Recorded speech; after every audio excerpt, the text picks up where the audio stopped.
On this special episode of Speaking of Spirits, you're going to want to get comfortable, get your favorite beverage, and relax, because we are discussing personal experiences after visiting Skinwalker Ranch. You'll want to stick around for this one.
Hi, this is Colleen with Speaking of Spirits, and today we have a little bit of a different episode for you. We just kind of went off topic when we were on our last episode of palm reading, describing what Tim and I have gone through since going down to Skinwalker.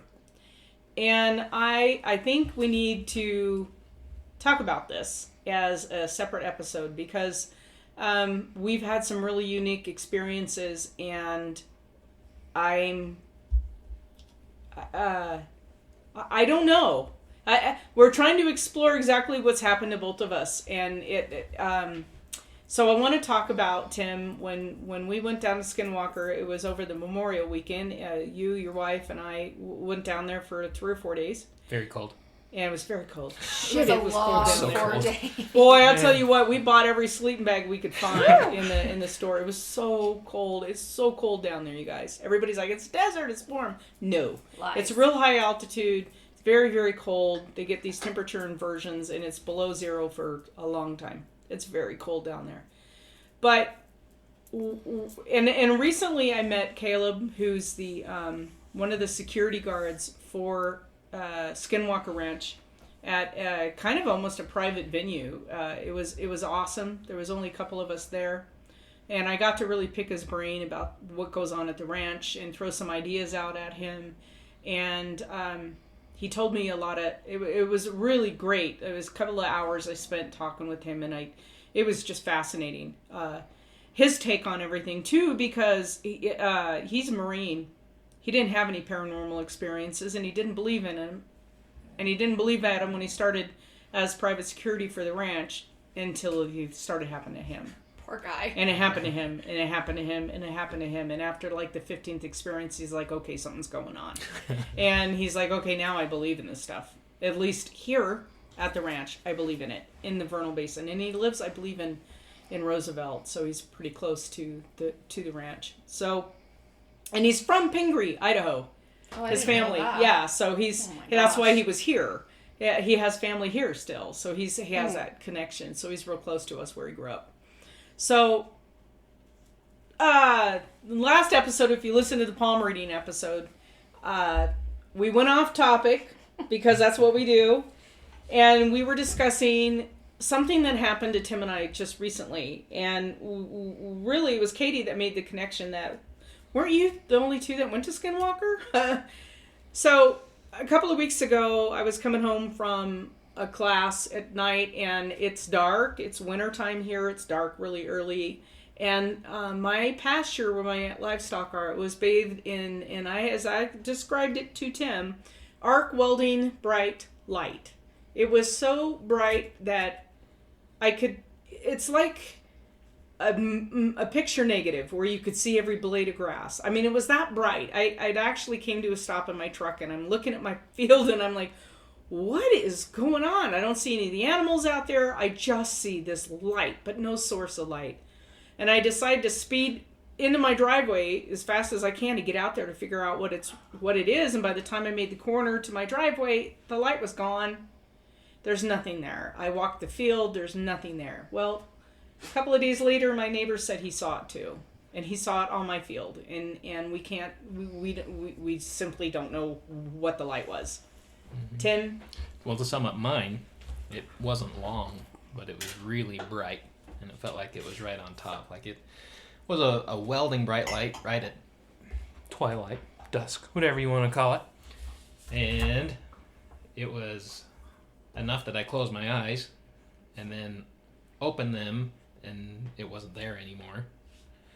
But it was crazy bright. And my friend Matt was with me, and he saw it too. Yeah, so it's not like it's just the two of us that had the experience. This experience was shared. My neighbor saw it. Tim's buddy saw it. And when I was speaking with Caleb, he mentioned something that they call, and they coined this, or somebody coined this, I don't know who coined it, but they called it the hitchhiker effect, and it's unique to the Vernal Basin. Like, if you're there, you bring whatever's there with you. And we're dealing with a client in town right now who is going through that right now. And it's a pretty serious thing he's going through, and we're trying to help him through it, but it's kind of like there's a connection here to something not of this earth. We've run across, in paranormal stuff, we've run across non-human entities. We've run across those ancient things. This is different. This feels different to me. The ancient things I'm actually more comfortable with, because on some level I've communicated with them a few times. The things here that I've communicated with, not here in my house, but here in this area. This does not feel of this world to me. So then Carrie asked, sorry about the noise, it's my dogs. No, She asked about missing time. Have if you guys, either one of you yes. have been missing time. And I am. And I don't, I told her, I said, it's not like I could explain it right away. But I've looked back, like I have missed a day here or there since we've come back. And I can't tell you anything about the day. And I have very detailed calendars because my life is meetings. It's meetings all day long. And then I have, on my days off, I have doctor's appointments, or I have this going on or that going on. I have dog training. I have all this stuff going on. I have a very detailed calendar. There are literally a few days that I look back and I'm like, there's nothing about that day I remember. Nothing. So I don't. So spooky. And Tim, are you missing time? Yeah, it's hard for me to pinpoint though. It seems like everything's accelerated.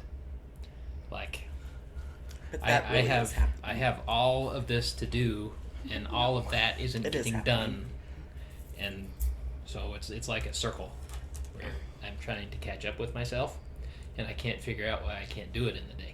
That sounds like some Twilight Zone stuff. Doesn't it? I don't know. Does. So well, Tim didn't know about the lights, and the lights that happen on my property, and I didn't know about the lights that happen on his property. It's not like we posted it on Facebook right away.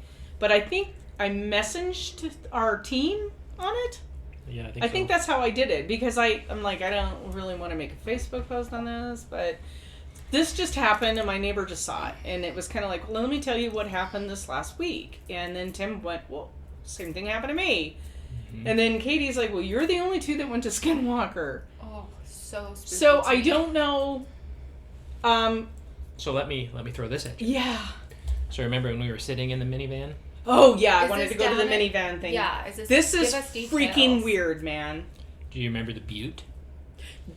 Yes, because I told Caleb about the butte. He goes, I know exactly where you're talking about, because he's a cop down there. Mm-hmm. What is happening? So The suspense is Mallory killing wasn't me. with us though that night. No. Where No, was because she? she stayed at the hotel. It She's was like, cold. It was really She was cold, not rolling and with we're us. so into the like UFO experience. We wanted to go, and so Tim and I are sitting in the minivan, freezing with like sleeping bags on. It was so cold. It was so cold. I want to emphasize how cold it was. Yeah, One last time. It was cold. really cold. So we were sitting there on the road, and there was a butte, and it was glowing a blue color. Yep, this is at night. At night. Yeah. Okay. This is night. And like we're in Vernal, or whatever. Well- Whatever city we were in. Where No, we were in Ballard. Yeah, Ballard. That's Yeah, we were in Ballard. And so it was a black sky and it's red earth. And I was sitting there thinking, why is that blue? And why is it glowing? blue. But you saw people too coming out of the dirt, Did indeed. like coming out of the dirt. They were No. like That's like they weren't there and then just walking towards us in a line. It was No. weird. No. Yes. No. It freaked me out. What And it kind of was It was so freaky that he's like, we need to go. Tim doesn't do this. Yeah. Tim does not do this. It was something. He was so freaked out. And I'm sitting in the passenger seat, right? And he's so freaked out because we've been looking for a couple hours at the sky, watching some weird shit going down in the sky. I'm telling you what. It was I weird. love Weird. that you are just so like happy and content, and I am like, No, no, it was weird. And when I Tim, was but bummed Tim that I doesn't didn't get get to go freaked with them. out. I was sad that I couldn't go, but we were still doing treatments for my mom's cancer, so Yeah. I, But it I was missed so- that one. well, But follow up trip. When finally Tim's like, we need to leave and we need to leave right now. It's like, oh, Yeah. okay, then we're leaving because you don't do that. You're not the kind. Yeah. You're on a paranormal investigation. Tim's the rock. No matter what's going down, Tim's the rock. He's like calm. I He feel is the He's calm very, in the like, building. calm. He sees all kinds of shit. He experiences it, but he's the rock. So what But kind what of we were- blue? Like, what do you mean? Like, Like So the that arc arc welding welder blue blue. light. I was gonna It's ask, not- did you see like arc welding light It wasn't down bright. there? No. It wasn't bright. No, but it was that that intensity of a light. You know, Yeah. that blue. Yeah, it's almost like you can feel it. Like Yes. for We me, need I to can go back almost again. feel- Well, I'm going. I'm going again. you So- might be I bringing want- more back, girl. So when we were sitting there, I was seeing the blue, and it's the weirdest thing because if you look straight on, and we were doing it with the things we were seeing in the sky too. If you look straight on, you can't see it. Oh yeah. But Yeah, if you look it's over like in your here, you peripheral. can It's in your see it peripheral. in your peripheral. After you told me about the light Yep. when I was here last, I went back and I listened to the Skinwalker episode because I was like, okay, maybe I can pick something that they've forgotten about, and I remember that distinctly. Yes. That's And so that bizarre. that was the same thing with the blue. Like so that was happening, and we saw that for a couple hours, and I was like, well, that's weird and not very groovy. And then the butte was blue. The butte was blue. And I was looking at the butte, and then when I tried to look back, I saw other things Yeah, on moving. the butte out of my peripheral. Yeah, the people coming out of the dirt kind of thing. And they were like Native Americans or I don't know. something. We could say Skinwalker, because why not? I don't know, they were appearing out of the dirt. Mm-hmm. When we were saying we were so close that we were 50 feet away from this butte. Oh, I mean, we were you're that not close. Serious. We I were thought you were like we were far, far literally away. we didn't know where we could park. So the butte wasn't on the ranch. No, it's not part of the It's in the Skinwalker. city. so, but at any point, did you want to get out and walk towards the light? Yeah, no, he wanted to walk towards the people for a minute. The people I was thinking Initially. about, the light never. Yeah, he was thinking about the So people. there was okay. And then, because you did say something about, I think I want to walk up on that butte. And I'm like, nope. Yeah. I had this hinky feeling like we cannot cross the fence line. Something will happen to us if we cross the fence line. Okay. That's what I was feeling. And he originally was like, because it was for sale. And he's like, I think I want to buy this Are butte. you serious? That's the land. He goes, that I was think for I want, sale? yes. He goes, I think I want to buy the butte. And I'm like, well, that's really cool. And then this, you know that, Gut. Ugh. like, your stomach just, and I'm like, no. And he's like, well, I would think I want to go look at the butte. And I said, I don't think we should cross the fence line. At some point, we had that discussion. I think it was the first night when Mallory was with us. Because I'm like, no. There's something about this that really bothers me, but I couldn't Oh, my pinpoint gosh. what it was. But then the second night, we had that experience. And then Tim's like, no, we need to leave right now. The butte's like, let me show you what I got. Ooh, It's a good spooky. time. And it wasn't at the Skinwalker. This was Yeah. a ways away from it, but it's like connected because right behind that couple of miles is the McConkey Ranch, Mm-hmm. which is where all the petroglyphs and hieroglyphs are that actually have hieroglyphs that almost look like UFOs coming out of the sky. Yeah. Oh, I have goosebumps. So this whole thing is connected in one line. And so, yeah, and so Caleb was talking about this thing called the hitchhiker effect of people who have lived or worked or visited Vernal basin, because it's the whole Uinta basin. Mm-hmm. bring things back with them. One of the really interesting things that we filmed down there was that flash of light. Do you remember that? Do indeed. Do indeed. Was it like the welding light? No, Oh, this okay. was a flash, and actually they found it. It was on last year's episode of The Secret of Skinwalker Ranch. They Gotcha. saw it on their film, Right. and I think Travis said it wasn't in our galaxy. Sure. They did like all of the NASA things to figure out where this light occurred. It and looked like a it's star, and then it flashed out. And we Yes. saw that how many times? a lot. Did And you see he's it in like, the it's same not. It's spot? not It's like it flashes out. It's like there's the star. It's not in our universe. right. Right, and we saw that because we even I think we even sent them a message and saying, "Hey, look, we got this," and they're like, "Oh yeah, we saw it. Mhm. We've captured that." So, and then I think Travis and them, that's how I believe what they said on that episode was once they went back and did all of the mathematical equations to figure out what this light source was, it's not here. And because I'm a nerd and I was an air traffic controller, I have air traffic controller apps on my phone, and I'm like, okay, because you're in a fairly busy air corridor for Salt Lake City. Absolutely. So they're coming in hot and heavy all the time, right? Because you're basically close to being on final approach. I know my dog's barking. Anyway, you're pretty much on being final approach for Salt Lake City coming in through that basin, right? Mhm. You're real close. So we're seeing stuff going by, and I'm looking at my app going, well, and it's night. So aircraft have to be IFR, which is instrument flight rules. You have to be through the FAA. You have to. You will be picked up on radar. You have to, because you don't have 3 miles of visibility and 1,000-foot ceiling. You don't have that at night, right? I mean, you might, but it's IFR at night.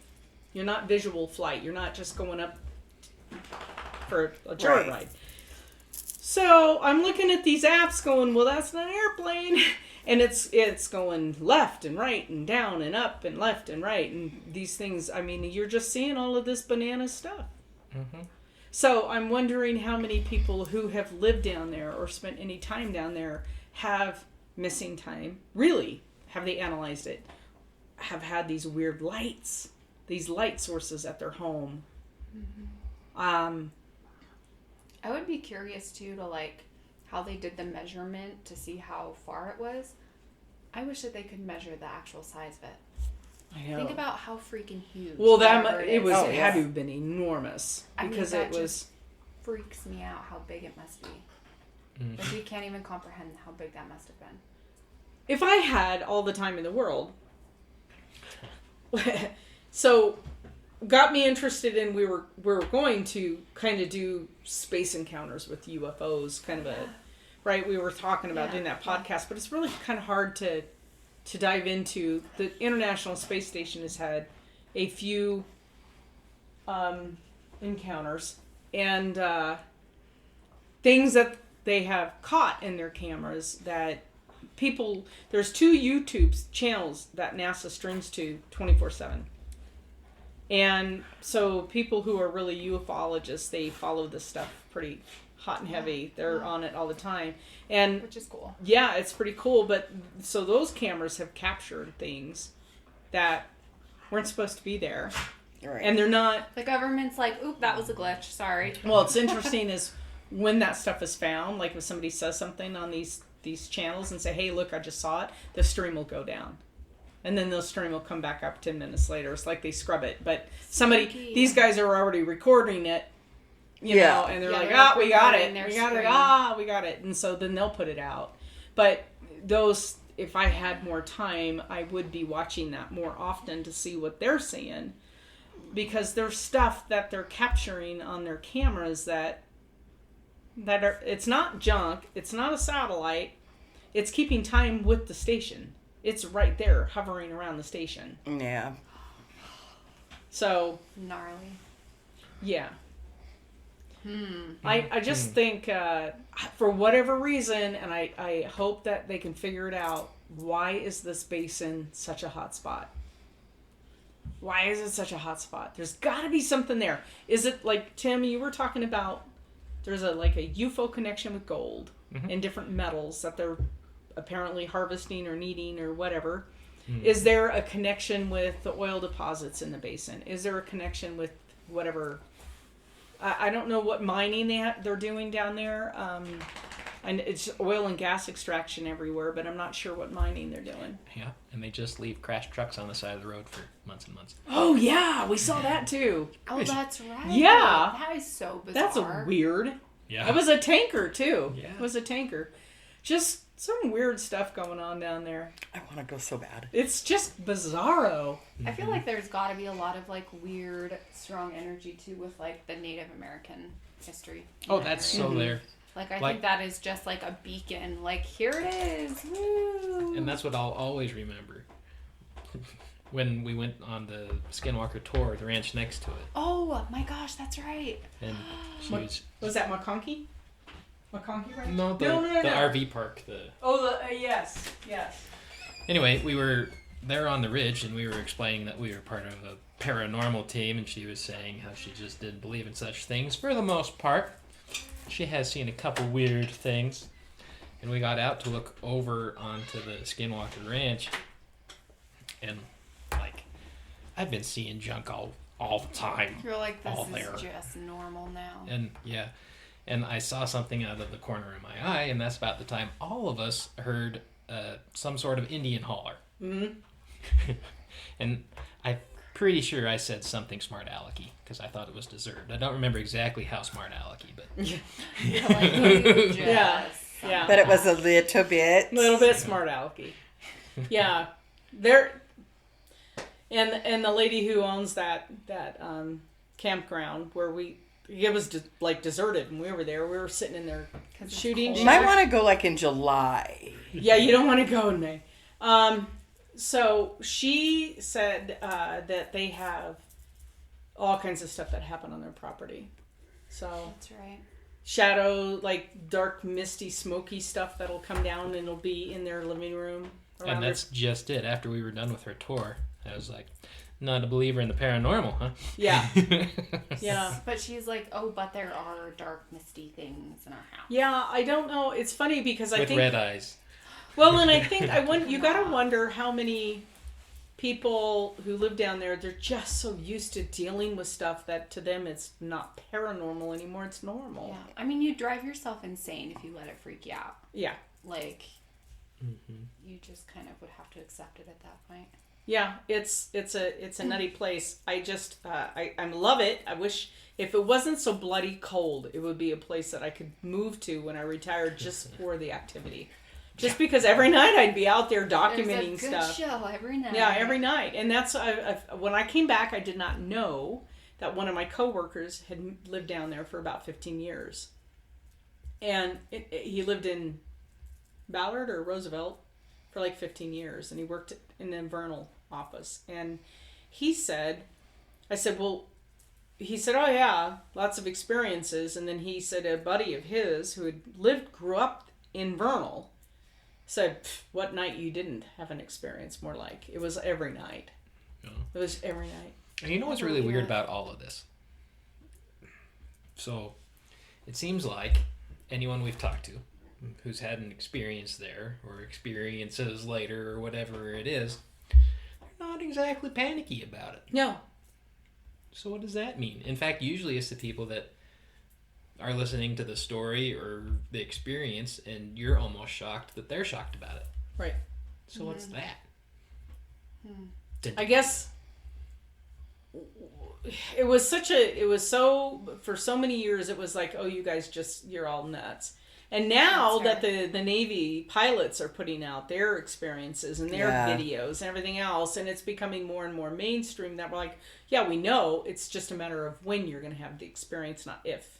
Yeah. Yeah, that makes sense. I mean, even my boss, who doesn't believe in, ex-boss, he retired, but he didn't believe in anything really paranormal, but yet he tells me of a UFO experience he had up in the, what's the wilderness, Lewis and Clark, or Yeah, by Salmon. yeah, past Salmon, where you hike in. It's a wilderness area, and he told me about an experience up there on the river that he said I can't explain it. So Yeah, spooky. so it's everywhere. People who are non-believers have experiences, but they don't always share them. So Yeah. And they're usually not freaked out by it when they're telling it. I don't know if they're freaked. I can't speak for everybody, but it's usually not like traumatic, I think is the right word. yeah, this hitchhiker effect thing, that's a little troublesome to me because of what we're dealing with the gentleman who lived down there and his spooky. stuff. Yeah, but think about it for a minute. A couple years ago, if you were thinking about you and your life and you're having some missing days, how would that make you feel? Probably pretty frantic. How do you feel about it now? Just curious. Really. I want to Yeah, know, that's why right. can't I remember? Like, why? Like, what happened? Not that I feel, it's like, if you're gonna freaking abduct me, make me healthy. You know what I'm saying? Do me a solid. Do me a solid, dude.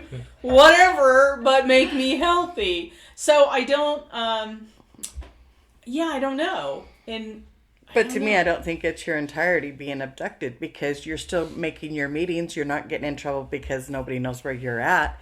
So you're still It's like functioning, but you're my not brain there. isn't like my brain. Right. Well, everybody who knows me is like, yeah, well, that is normal. That's normal. But I think, it's like I can't remember. So does it happen at night afterwards and the whole day shot? Like, while I'm here in bed?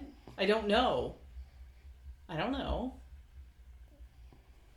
Mm-hmm. Spooks me out. Oh. And I guess it all boils down to what you can do about it. Yeah, really nothing. But, it's curious that people who are UFO abductees say that they have experiences the rest of their life. Like, once you're chosen, and that it never stops. And so I don't know if that's what happened, or if because we're so curious, they find us curious. I don't know, because Tim and I went down there with a very open mind of we want to see what we can see, but is this really happening? I don't know. But you have these conversations with somebody like Caleb, who was a complete non-believer of what happens at that ranch. Mm-hmm. Absolute non-believer. This stuff doesn't happen, but they hired me for security and I'll do it, He, after the first experience down there, and then the second and then the third, he's like, there's got to be something to this. Because it was so personal, the experiences that were happening to him. And then he showed a video of something that happened to his eye.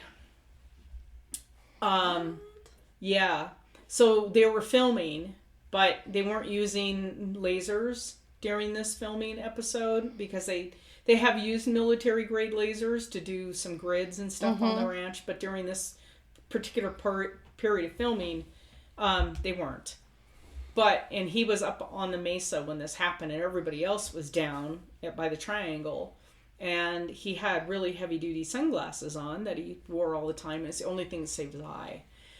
He thought it was just like sand. He said it was really gritty. It hurt. And after the third day of pain, the pain became really intense. So he went to an eye doctor. And I think somebody in his family is also an eye doctor. So they weighed in on this. And he showed a picture of his eye. And the cornea part, the colored part, had a triangle at the bottom that was normal, but the rest of it looked white. And they said the only thing that could have happened was some kind of high intensity light. And the only reason why your eye wasn't completely killed was that you had sunglasses on.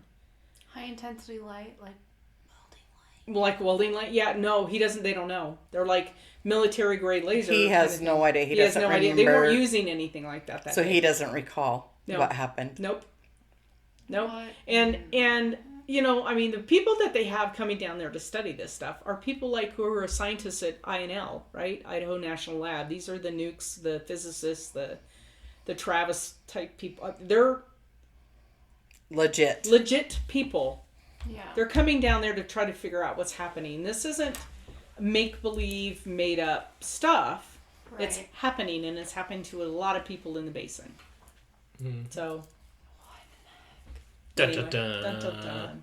Don't know. That's right. Anyway, if you've been down there and you have an experience, you have a story, please share it with us. We really want to know. Send it to our Facebook chats, Pocatello Paranormal Research.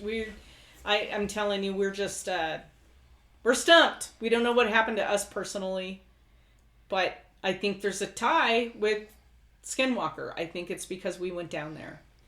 Yeah. I'm curious. I mean, a lot of people are down there because they're going to the Dinosaur National Monument. There's a lot of things to do down there. It's not just Skinwalker. It's But really is it cool. because we were at Skinwalker that this happened? Good question. I don't know. Have you gone to the Dinosaur National Monument and then had weird things happen and or seen weird things? Or is it just because we were there? I don't know. But tell us. Let us know. Share your story. And that's it for the special episode. You've been listening to Speaking of Spirits, powered by Pocatello Paranormal Research in Pocatello, Idaho. Thank you for joining us today. We're glad you could be here. If you're enjoying the podcast, please do us a favor and go to whatever platform you are listening to the podcast on and give us a review. We prefer the 5-star reviews. This helps us know how we're doing, and it helps others to find the podcast. Thank you for joining us, and we hope to see you on our next podcast.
Ha ha ha ha ha!